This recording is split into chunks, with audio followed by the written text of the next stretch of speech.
I've been talking about working motherhood a lot lately, partly because I'm a working mom, and partly because I've spent my entire career in people and culture, and also partly because I'm getting ready to host a couple of really exciting gatherings for National Working Motherhood Week, which has had me in this different frame of mind and just thinking even more about what it actually means to support mothers at work. And there's something about the way we talk about working motherhood that's always bothered me. We talk about it like it's primarily a problem for women to solve. Because how do working moms manage it all? How do we set better boundaries? How do we avoid burnout? How do we manage the mental load? Because it's crazy. And how do we manage our careers and our families? How do we become more efficient, more organized, more resilient? And listen, some of that is super useful. I have 3 kids. I'm always interested in anything that promises to make the logistics of my life even 4% less chaotic. But at some point, I think we have to ask a different question.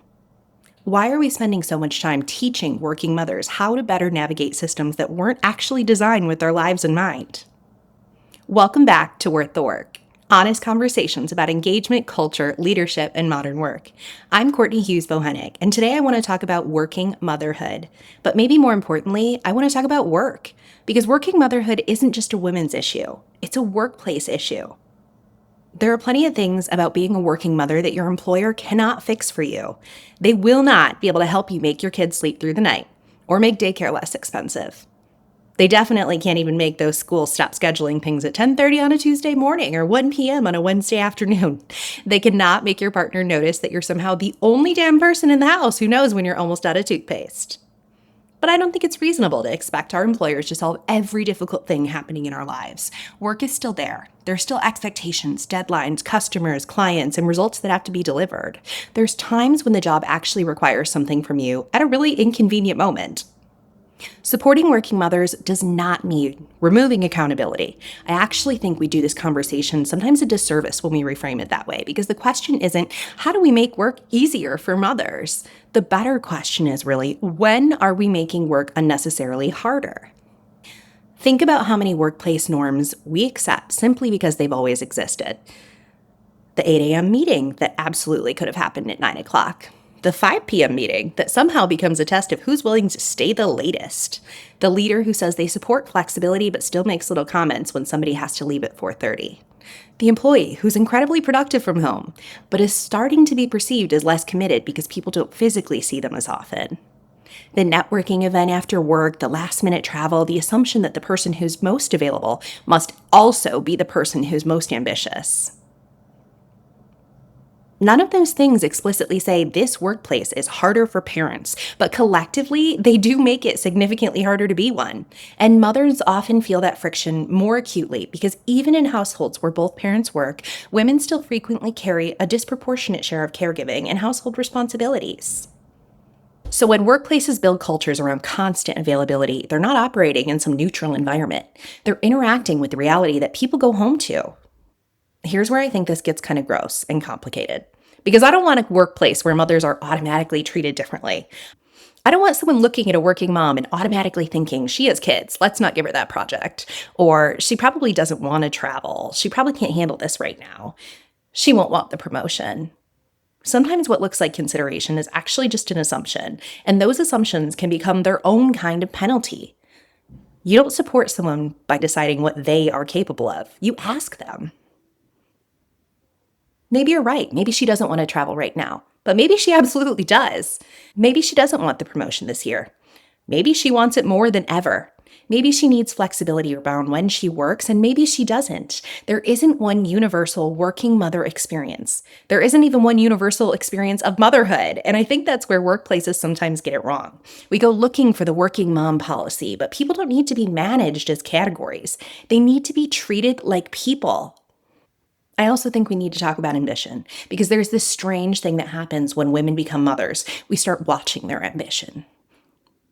Before kids, working late might have been interpreted as drive.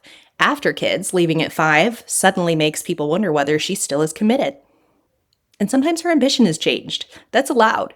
Motherhood changes you. Life changes you. Your definition of success at 38 doesn't have to be the same definition you had at 28. But sometimes motherhood doesn't make a woman less ambitious at all. It just makes her much more intentional about what she's willing to trade for that ambition. And I can understand that deeply. I still want a big career. I want meaningful work. I want influence. I want to keep building things and leading, and I want to keep growing.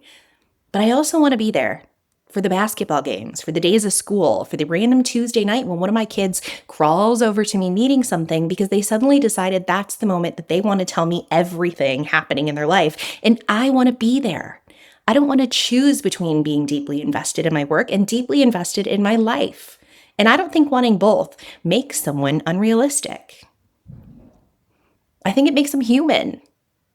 For a long time, the model of the ideal worker was essentially someone whose life never interfered with work. Someone who could stay late, travel whenever, take the call, move for the promotion, and be endlessly available. Always, always on. And historically, a lot of people were able to operate that way because someone else was handling everything happening outside of the work. The school pickups, the dinners, the sick days, the doctor's appointments, the birthday presents, the picture day reminders, the aging parents, the entire infrastructure of life at home for them. The workplace benefited from that labor, it just didn't see it. But now we have households where both adults are working. Single parent households, sandwich generation caregivers, people who are building careers while simultaneously caring for children and or parents. The world around work has changed. But some of our assumptions about what a committed employee looks like haven't changed nearly as much. Not yet. And this is where leaders matter enormously, because culture isn't just your parental leave policy. It's what happens after someone comes back. It's whether flexibility actually feels safe to use, whether someone can say, I have to pick up my kid, without immediately adding 5 sentences proving that they're still dedicated to their work, committed to their job. It's whether performance is measured by outcomes or by visibility. It's whether your best opportunities consistently go to the people who can stay the latest. It's whether employees feel like they can have a life without having to constantly apologize for it. And none of that requires abandoning standards. Actually, I think the strongest workplaces are really, really clear about what the standards are. Here's what we need from you. Here's what great performance looks like. Here's what you're accountable for. And then, whenever possible, here's the flexibility you have in how you make that happen. That's not lowering the bar. That's getting more clear about what the bar actually is. And by the way, when we get this right for working mothers, we usually make work better for a whole lot of other people too. The dad who wants to coach soccer, the employee caring for an aging parent, the person who's managing a chronic responsibility outside of work, the employee who's going through something they haven't told you about yet, and the person who simply wants a full life outside of their career. Because ultimately, this isn't really about mothers. It's about whether we've built workplaces that acknowledge a very basic truth. The people who work for us have entire lives happening outside of work, and those lives aren't inconveniences we need to engineer around. They're part of the human beings we've hired. So maybe we need to stop asking working mothers how they're going to make all of this work, or at least stop making that the only question. Leaders should be asking some questions too. Are we rewarding performance or availability? Are our expectations actually necessary to the work? Do people have flexibility on paper, or do they feel safe using it? Are we asking people what they want, or are we just making decisions based on what we assume their lives will allow? And when someone is struggling, are we immediately asking them to become more resilient, or are we looking at the environment they're being asked to be resilient inside of? Because yes, working motherhood is hard. It is. Some of that difficulty is inherent. Some of it happens at home. Some of it is ours to figure out. But some of that we created at work. And that means we can change it. Working mothers don't need workplaces to make work easy. They don't need to lower expectations. They don't need someone deciding that they can't handle the next big opportunity because there's a car seat in the back of their car. They need workplaces to stop making work unnecessarily harder. Clear expectations, real flexibility, fewer assumptions, and leaders who ask instead of decide. Cultures where having a full life doesn't make anyone question whether you're serious about your career. That's not a working mother benefit. That's just a better way to work. Thanks for listening to Worth the Work. If this episode made you think of a working mom or a leader who should hear it, send it their way, and I'll talk to you next time.